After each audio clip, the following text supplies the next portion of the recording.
আসসালামু আলাইকুম। বাংলাদেশ পাকিস্তানের অধিকার বঞ্চিত করার লক্ষ্যকে ফাঁকি দিয়ে মায়ের কুলে ফিরে এসেছে। আবার বাংলাদেশ ভারতীয় সকল চক্রান্তের জাল ছিন্ন করে মায়ের কুলে ফিরে এসেছে এবং মায়ের আঁচলে সে ঘুমাচ্ছে।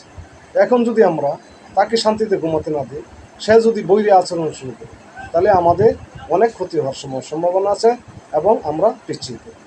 আমার দেশ পত্রিকা অনলাইন থেকে পাঠ করছি সম্পাদকীয় সমাবেশের নামে বিশৃঙ্খলা, রাষ্ট্রকে জিম্মি করা অধিকার কারণে। দেখুন,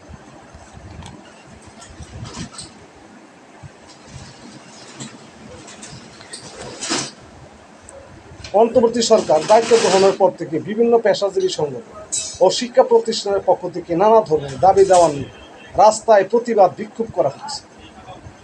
একটি গণতান্ত্রিক দেশে দাবি আদায়ের জন্য মিছিল সমাবেশ বা বিক্ষোভ করার অধিকার সবার আছে।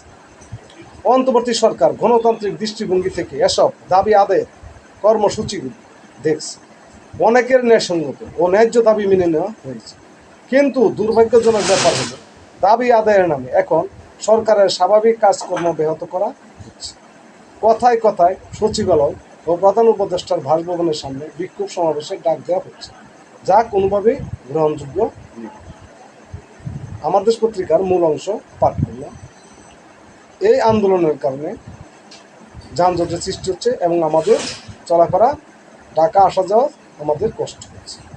আমাদের এই কষ্ট থেকে যাতে করে স্বাভাবিক প্রক্রিয়ায় আমরা ভালো থাকতে পারি এবং মুক্তি পাই, সেই চেষ্টা সবার কাছে আমরা দাবি করি। সবাই ভালো থাকুন, সুস্থ থাকুন। ধন্যবাদ।